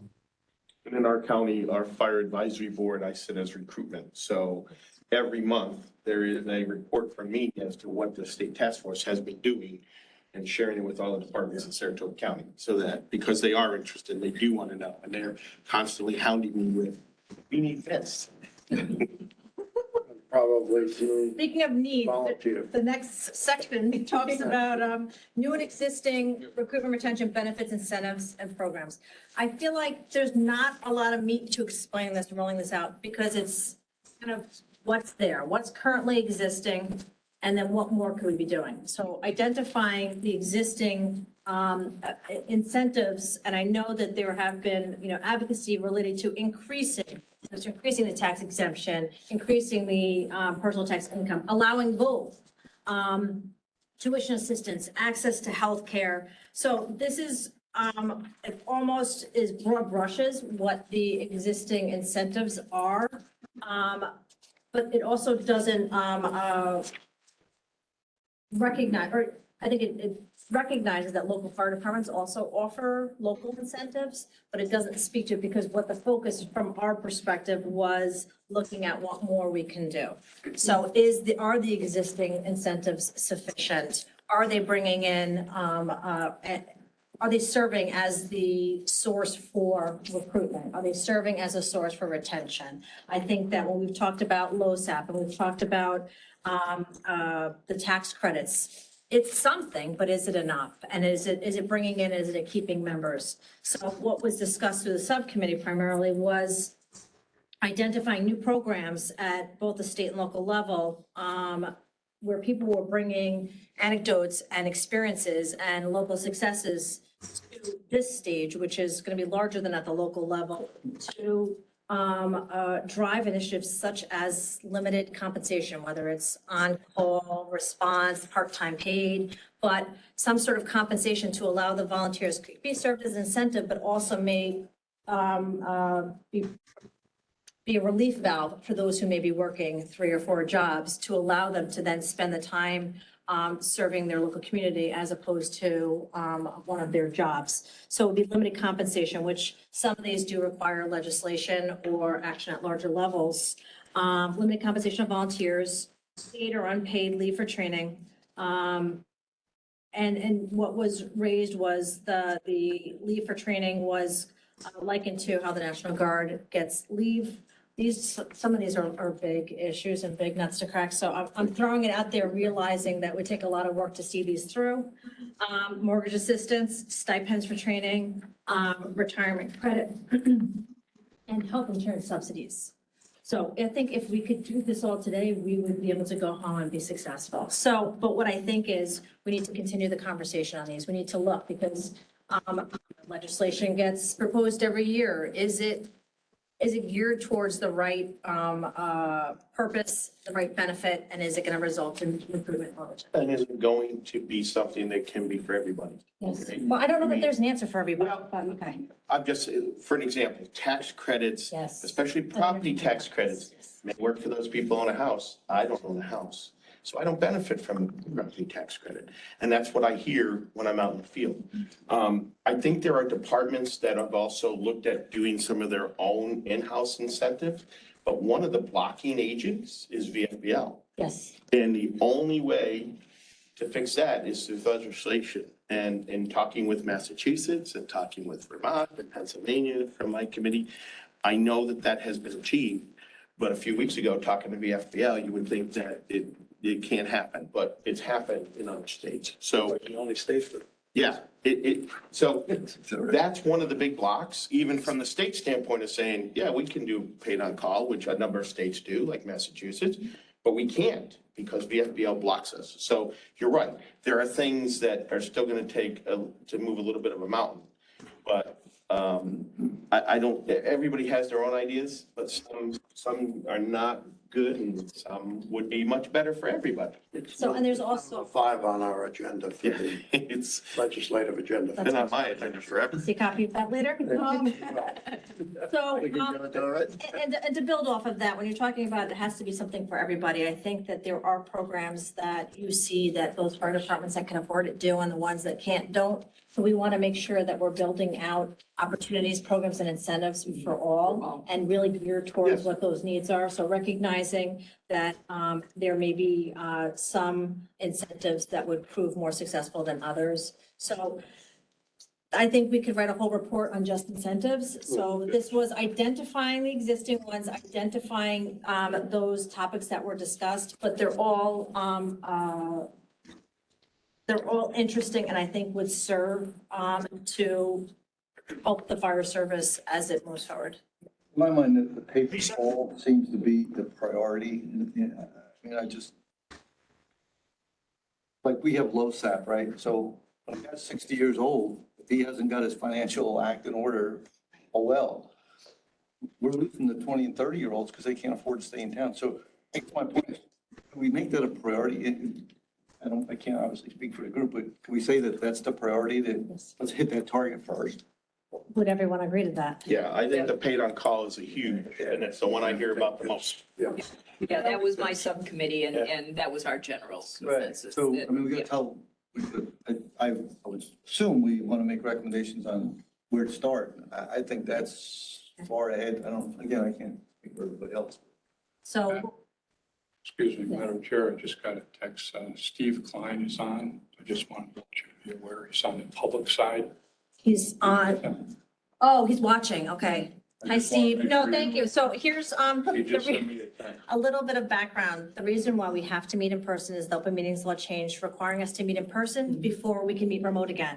And so there were members that were, wanted to be able to join remotely, but we weren't allowed to include them as part of the quorum. So I appreciate that Steve is participating, and I'll reach out to him separate from this, just to make sure we're on the same page. So thank you for that. Bill, did you want to speak? Yes, on this topic, and I believe we don't want it, discussion was we don't want it mandates or anything like that. We want it as options. The thought is in some counties would possibly, if we do paid on call, pay per call, what have you, some counties might be able to afford $20 a run or something like that. In other counties, they could do $25, $30. So not necessarily locking it into, a minimum. You might want to possibly look at a maximum or something like that, but it's got to be flexible. Flexibility's got to be built into it. Another question I'd just like to have clarified is that currently available incentives, you have listed state health insurance programs. Could you clarify what that is? It's something kind of new to me that I don't understand unless you meant the compensation. The access to state insurance program, Yes, as far as available, there was it says currently available, but it is. yes. So it's basically you can take advantage, but there's no financial offset to the state insurance program. I will share the law that allowed it. I don't know if fire departments have implemented it or exercised it, but allow firefighters to take advantage as a health program, but it wasn't subsidized. So it was access to the program, but there was no financial assistance associated with it. But I'll share that law with I just don't know how it has been implemented at the local level. I think that's one of the issues overall is the volunteers out in the field, they don't know or a lot of these incentives do exist. And even if you go back to the properties, that was by county across the state. And there's quite a few counties that, when I got on board to do the property tax incentives. And then it came down to the local level if they wanted to allow it within the counties and stuff, and even to the school districts. So I would bet probably 95, 96% of the firefighters in New York State don't even realize there's a property tax benefit out there. Plus, you had to choose between the two. Yes, and Stephanie, we're going to be engaging the Department of Labor. When you talk about caps on compensation, there's Fair Labor Standards Act limitations to what is a volunteer. So it will require us partnering with our Department of Labor counterparts to better understand when we talk about if you're allowing compensation, what would be allowed and what wouldn't be allowed under nominal, and still maintain your volunteer firefighter benefits should that law be opened and amended. So there's a lot of considerations that go into it. It's something that I know that there are many that are looking into this issue. Not as easy as just one change. So if it's done, it needs to be done right to allow that flexibility for compensation at some level. So the recommendations, and I'll look to change the language to prioritize if everyone agrees, that the priority would be maybe not limited compensation, allowing compensation, permitting compensation, something along those lines. But looking at increasing the personal income tax credit and real property tax exemption. I know there was discussion of real property tax credit. Also authorizing paid on call or limited compensation, authorizing stipends for training and fuel. And then that would require that continuity of benefit. Expanding tuition assistance programs or consider loan forgiveness programs. Talking about the local program, Lucy at the task force meeting explained the successful program they had at the county level for loan forgiveness. And with time served. Looking at subsidizing, this is a financial one, subsidizing healthcare or insurance related benefits. And then also looking at a new incentive of providing retirement credit for years served. So those are all opportunities for consideration. I think that there are members that are representing the legislature and the governor, and I think as we talk, some of these would require legislation. So getting a better understanding of what the needs are, but I think we can specifically identify the priority of the task force. You just said to pay it on call should be the first one, That's, yeah. because it's not costing the state, it's costing each fire district. Yeah. Ultimately, yes, the money's coming from the same pot, but. Right, is that where, what you're getting at? The one out of all of them that my committee discussed, and I think everybody else pretty much the same thing. Right? I would agree to that, move that up to. Sure. Yeah, I think that Really, has it's a been, no. in the last 7 years, every time I go somewhere on recruitment, that's the conversation that comes up. So I think that, to me, at least, is a higher priority as far as looking at. From the fire district's end of it, yeah, we sure looked at it and said, all right, we gotta find some money somewhere. A lot better than a pretty certificate at your annual banquet. Yeah, yes, the blanket, yeah, all that. So the next. Sea truck engine, I won't say that. The next topic that was considered by the task force was looking at programs in other states. And the takeaway from the subcommittee, if I can speak to that, was there were several states that had successful programs, including high school programs. But what they showed was there really wasn't a common approach, and incentives tended to be local depending on what the local needs were. So the bigger takeaways, and it was discussed very early on by this task force, was getting the word out of the value of a volunteer. And through a public service announcement, through communication, through a website, does the general public truly understand what being part of the volunteer fire service means? There's a job for everybody. It's not necessarily you're going to go in and be involved in fire suppression. And being able to maybe appeal to people now that we have a remote work environment. There may be people who didn't even realize that they could now volunteer, and it's an opportunity. Conversations happening inside my house. So as things change, there's flexibility in, I think, schedules, and also depending on who we're looking to target. I think getting the word out and getting a better understanding. I think to Mark's point, to John's point, identifying the value that a firefighter and the volunteer fire service is bringing to the state, financial, but also the public service and making a difference and community involvement. So being better at not just campaigning, but explaining just truly the intrinsic value. It's educating them, absolutely. That was the subcommittee I sat on, and one of the things, and I think I brought it up in the meeting, when I went to Pennsylvania's website, they had like one of the best websites, state-run websites, because it offered resources and connected you to other organizations that serve the state and the fire service. And overall, in all the ones I looked at, it was actually the best. New Jersey came in next, but Pennsylvania really had it down, and I think that's one of the things, we have this great I Love New York campaign with a great website.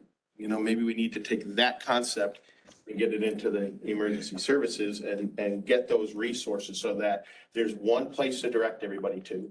And, we all have our own Facebook and website, pages for our individual services. But if there was somebody came up to somebody who didn't know and could direct them to that one site where then they can connect everything else, would be a good resource. So it makes the point of Bill's comment too, of some people don't even know these incentives exist. Exactly. So now you have one reference point of what all the incentives are. Exactly. Felipe?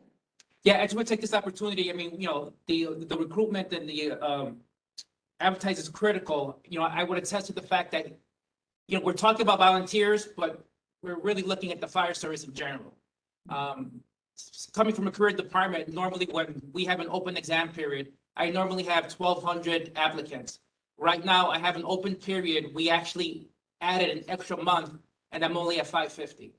So, we have some major issues. I don't think it's the beginning. I think it's going to continue. So it's very important that the stuff that we're discussing is really looked at, because I think we're going to have a major issue, not just for volunteers, but also the career service. I could attest to 20 years ago, a recruit class would have 6 volunteers in it. I have 31 in my class coming up, and I believe only one of them was a volunteer. So we definitely have some issues that we definitely need to look at. So the recommendation, I think, speaks to this of New York State to develop and maintain high-quality, ready, accessible recruitment website to provide immediate results of searches to volunteer fire departments.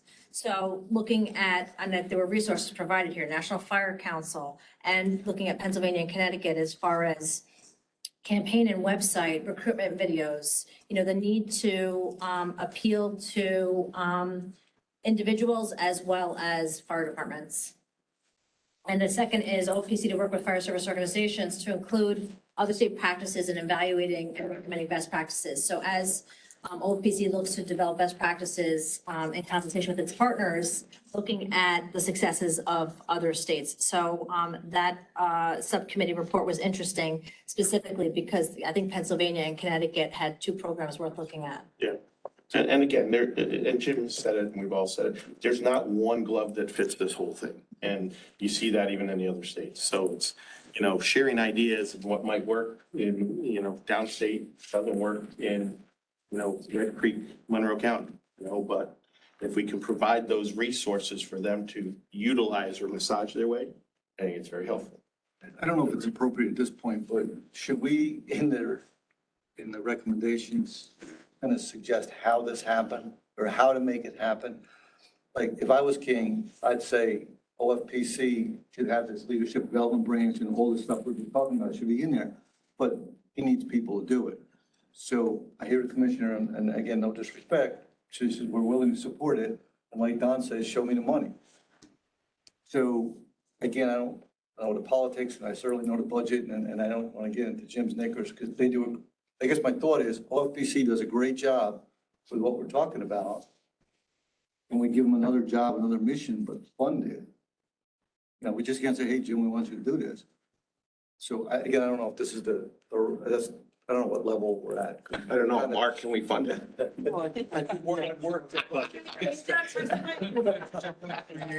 creating an R&R unit within, and of course, if you're creating a unit, that comes with funding. Right. Well, and so here's, I guess, my response back is that that's subject to funding. And I didn't want to, as presenting these recommendations, I didn't want to cut off the ability to move forward by tying it to something that would require, because there are some things that can be done without additional funding, but in the conclusion, I tried to recognize that this involves state and local investment, and investment is resources and money, and changes. So at the local level through bylaws and at the state level through legislation. So it is going to require work and effort and change.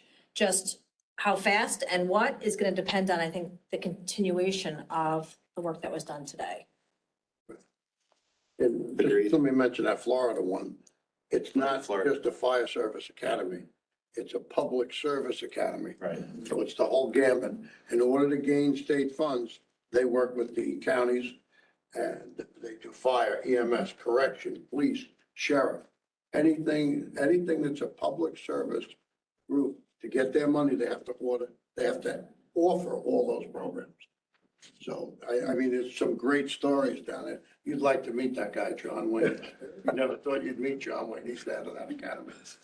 So the last one, I think, speaks to, and I've used the term diversity of the fire service, but I was talking more regionally, geographically based on needs.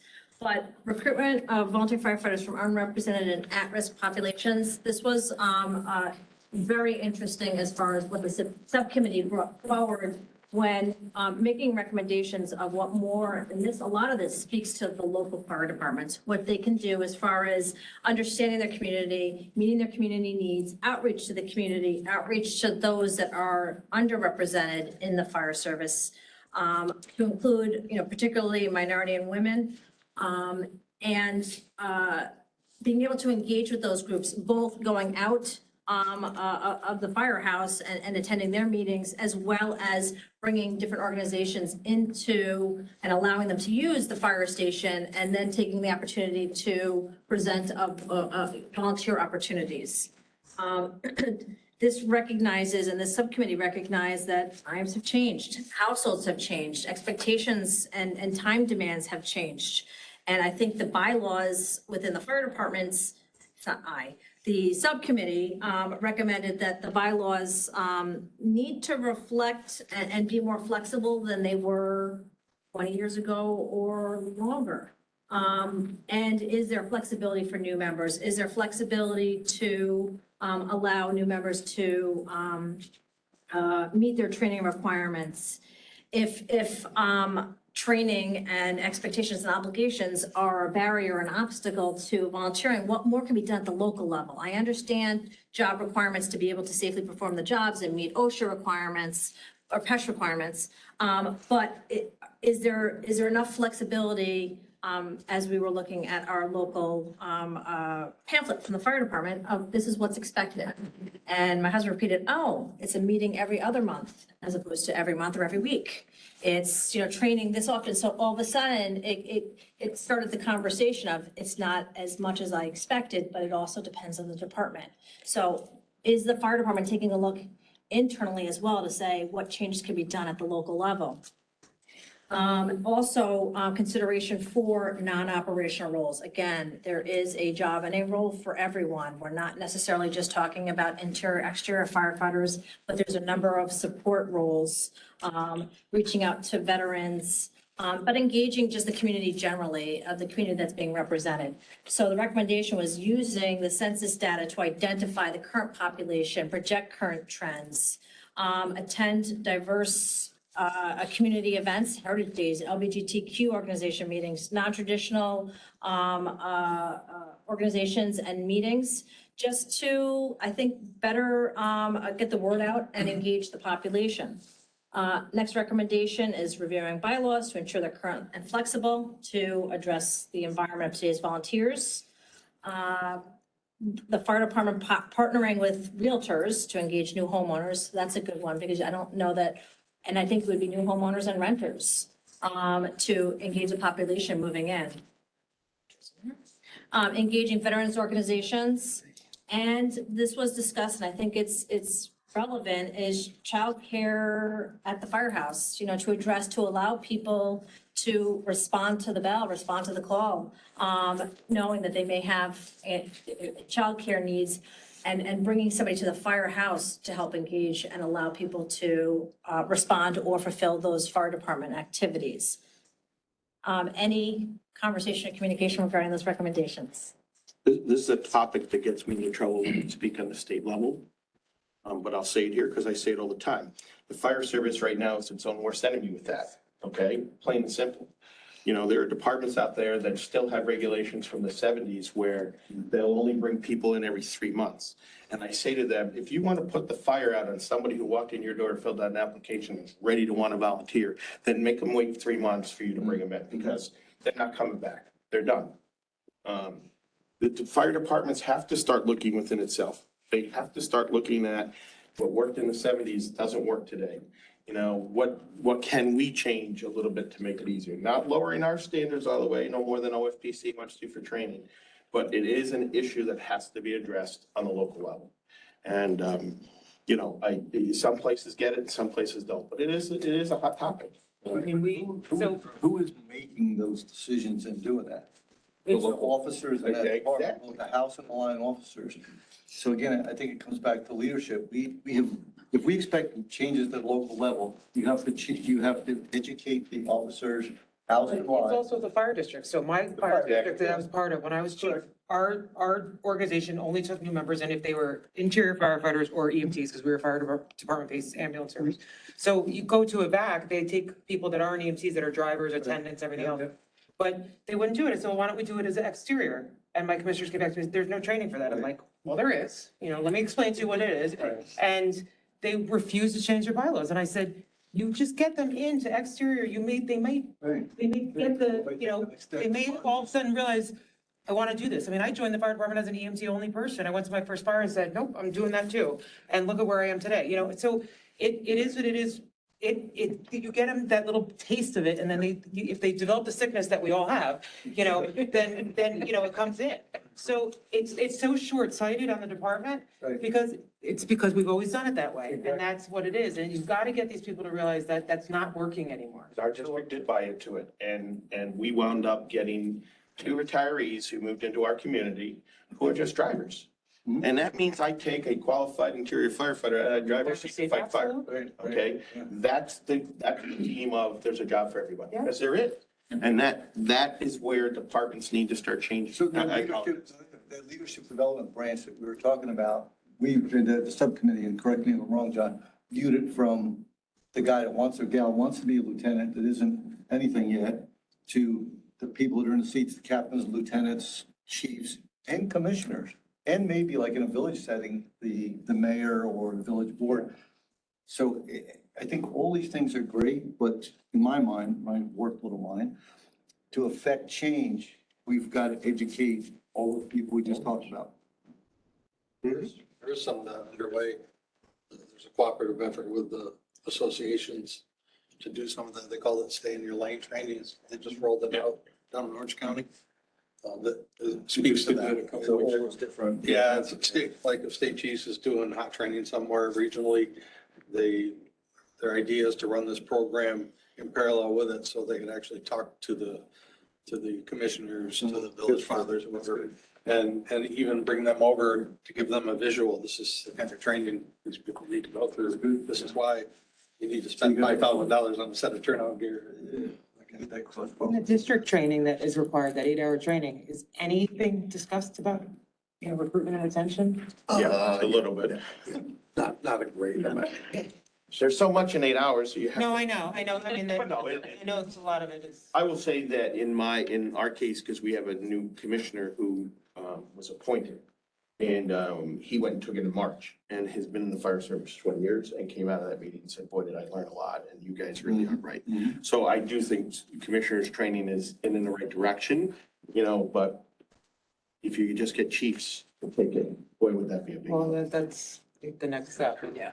It It should be a requirement. Volunteer regional meeting, training / whatever that we talked about earlier. I think just that idea of talking to each other, like, oh, yeah, you're doing that at work. It doesn't need to be formal death by PowerPoint, so, but just like you just said, that's a good idea, so. Like the flips model. By Just starting it. learn, like the flips model, learning from people who have experience and understand it. And from each other. And again, we're talking about volunteers here, so you got to kind of have a little benefit. So if I go and I get to see Don and we get to have a yuck and have some fun, and I've also learned something from him. He got something from John, I think our conferences and stuff, the big benefit, yes, and chiefs have a good conference and some great training, districts do. But the best is being able afterwards to get together and share ideas. One of the best conferences I got to go to was the congressional dinner in Washington DC, because the day of training, I got to sit with chiefs from departments all over this country and listen to them, knowing they have the same problems I have. But here are some of the ideas that I was able to take back and start putting in my toolbox to say, maybe that will work here. So yes, talking to each other, getting into a room and sharing ideas is sometimes a little more better than sitting down and watching a PowerPoint presentation for a few hours. Bill, Felipe? Yes, we're good. We're good, thank you. So, lastly, the topic of consolidation, and I think it needs to say shared services, because when we talk about consolidation, it isn't the most popular conversation, but it's, I think, a needed conversation. When we talk about consolidation, it isn't necessarily the merger of two entities. It could be the sharing of services. It could be administrative functional operations that are being consolidated, not necessarily, the death to one fire department or fire district. And it's something that's worth exploring as far as the continuity of the fire service. And if there are fire departments struggling for volunteers and there's only so many people, I think that there needs to be, or we think that there needs to be a look at how do you best balance the needs of the community? How can you serve the community best? Is it through consolidation or shared services? So there are state programs out there for studies, there for grants, restructuring, but I think that our takeaway was there needs to be more education and awareness of what the opportunities are and how to go about, because there are legal mechanisms today that would allow for shared services and agreements between governing bodies, municipalities to eliminate duplication of resources, maximize personnel, and be more efficient and effective in the delivery of services. So some of this is something that OPC is working on in partnership with Department of State to promote those opportunities for technical support. related to shared services. So I think what may help the fire services understanding and being educated in the opportunities that are available, both from a grant standpoint, but also from a resource standpoint of the how-to practical. And if, and when we identify gaps of thank you for the information, but how do I get there? That's where the technical assistance from both agencies can be helpful. So I'm being kind of cut off here. I just want to. You're gonna do a slash shared services? Yes, yes. So I would like to thank everybody on the task force, all members that are here and those that weren't able to make it, for all the time and effort put into making this task force report useful, making sure that it's based on knowledge and expertise and an understanding of what the needs of the fire service are. We will work on the updates to the task force report. We'll send it out to all the task force members.